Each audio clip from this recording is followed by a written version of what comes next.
we have to wait for thingy on this one? No. Yeah, just quickly point out there's no intro outro on this. Sorry, it's like really being boshly made. I have to get to work and this is Chris's phone. Yes. We've just been to see Logan. This is going to be our review on Logan. Talk about the film, then we want to hear your thoughts on it and how it all went down, and we're going to hear my thoughts. Run the film out as it played out, Christ. Well, starts off as a limo driver, just does his usual rounds. He wants to save up for him and Charles to leave. To get away. Oh, sorry to interrupt you. Heavy spoilers. This is going to be heavy spoilers. Yeah. Sorry, carry on. And then this woman turns up with this little girl, asks for Logan's help, and then all hell breaks loose. Drive halfway across the country with some bad people after him. The Reavers, obviously the Reavers are a bunch of like mercenaries type guy, but each of them has a genetically modified arm. Yeah. They get fucking destroyed anyway. But yeah, Wolverine's introduced to this little girl, turns out to be X-23. He doesn't know she's a mutant, but Charles knows she's a mutant. And at the minute, most mutants are dead, apart from the remaining X-Men is obviously just Charles and Wolverine, Logan. What are we going to call him for this? Wolverine or Logan? Logan. It's just them. There's one or two others, but there's a whole bunch of kids. The new era, the new whatever of mutants, which will carry on the mutant name. But obviously the Reavers are after X-23. They don't really want Wolverine because X-23 is like their failed science project. And they're chasing Wolverine everywhere. He's trying to get into North Dakota to Eden. And then when we get to Eden, the little thingy. Well, sorry. I wanted to see the next part of the film. Oh, sorry. I'll drink first. So yeah, when they get to Eden, they find some little more mutants, and they're all little. What was it, characters? Well, they're all little genes. I say genes. Yeah. They're all little genes, and so they're going across the border. What do you call them? The Reavers. The Reavers. That's it. The Reavers. I don't remember anything.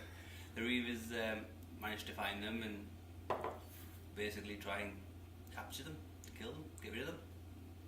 Which one am I dead? Yeah, all each individual, all the little kids, like I said, they're in a science lab. They all have different powers. You've got the girl that can do ice. You've got a guy that can do electric. Yeah, people. Their own little thing. They're all just science projects again, done by the Reavers and all that kind of stuff. But there's a little serum which can sort of, because Wolverine's dying at this point, the animatum inside of him's poisoned, and there's a little vial that can sort him out for a short period. Was it about a minute on screen? It was about a minute on screen. Gives them some go-go juice. Yeah, and we towards the end of the film we get to see Wolverine back in his feral mode, just insane. And I as well want to point out, thank you very much, Deadpool, because if it wasn't for you, this film would not have been as gory as it was. This was complete and utter carnage. Yeah, it was. If Deadpool flops, then yeah. Just quickly talk about the action scenes, the fighting scenes with the beheading and stuff. Basically, like Stan said, you've seen heads being chopped off, you've seen Wolverines going through every part of the body you can think of. It was just absolutely brutal. And even Little Lass, just the way she was running about, just jumping over people. She was very aggressive. she was very much full of Wolverine's raw aggression. Oh, you could tell she was Wolverine's DNA, like. Yeah, and throughout the film there's a great little bond that's being built where Wolverine just doesn't want anything to do with it, and slowly starts to hang on a sec. Because deep down Wolverine is a good guy. There's just been too much in his life which is... He's gone through a lot of shit. Yeah, think about he's old now. He's really old. It's fucking hectic. The film, we have Charles Xavier die. He gets killed by a clone of Wolverine. He does. So in his eyes, he thinks he's getting killed off Wolverine. That's where when he picks him up, he says, "Oh, it wasn't me, Charles." It's a fucking heartbreaking moment. We knew that deaths were coming, didn't we? Yeah. But it's to see it on screen. As I was sat here, I've got the Death of Wolverine comic books on this wall, and then it finally happened. In the comic book, it was shite. No offense, comic books, but in the film, Chris, tell him how it happened. What, the film? Or? Tell him in the film how he died. Unless you read the comic book. No. But basically, he's just saving all these kids there, and obviously his twin, his evil twin, has come as a one-on-one with him, and he's just got stronger and younger. Yeah, he's basically destroying him, and it's heartbreaking, really. Because of the adamantium poison, his healing factor doesn't come back, and he's getting sliced, he's getting stabbed, he's getting impaled. But he manages to prevail because he knows that he needs to save this next generation of mutants so the mutant race can carry on. Yeah. And then it ends, burial ground. Chris even got very touched by this. There's a cross, and then X-23 turns it. It's an X. Yes. Just quickly, all your thoughts, how it's going to play out, how the X-Men world's going to look now? Well, like we said on the way home, I hope they don't get anyone anytime sooner because it will fucking ruin it. Like say, I don't want to see a new Wolverine in our life. It was such a wonderful, beautiful film, start to finish, brilliant story. You got to see the Wolverine, but you got to see him in how he used to be, not how he is now, where he's all mean and angry and pissed off with the world. Yeah. Like Dan said, he softened up near the end, bonding with this little girl, and it was such a beautiful film, start to finish. Rate it out of 10? It's 10 out of 10. Like I say, it's going to be my first cinema this year, but I think it'll be very hard to top that. Like Jumping off your point about Hugh Jackman, he really made the Wolverine. A lot of people might have just thought Wolverine was a cheesy guy with claws. Hugh Jackman brought the cinema experience of Wolverine. Amazing. Yeah, I agree with you. I'll maybe not say 10 out of 10.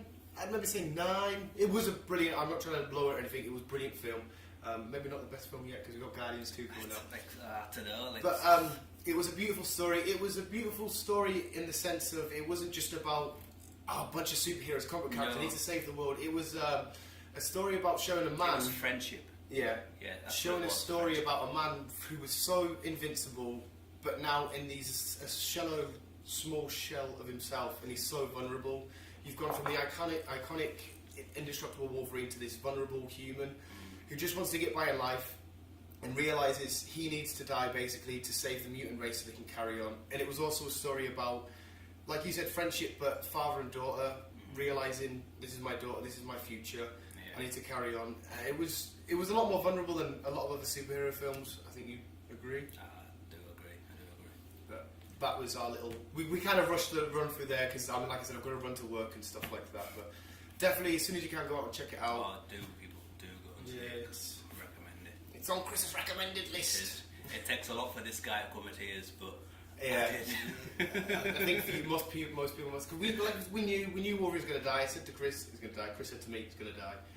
But then seeing, like I said, this indestructible character actually seeing it is buried, and we're not quite sure how it's going to fit in with the whole. Because is he going to be in Deadpool? Is he not? Maybe like you said earlier on, he might just be a cameo. Yeah. Because Deadpool's going to be back, I assume the next Deadpool's going to be in our timeline. Because this was year 2029. 2029, yeah.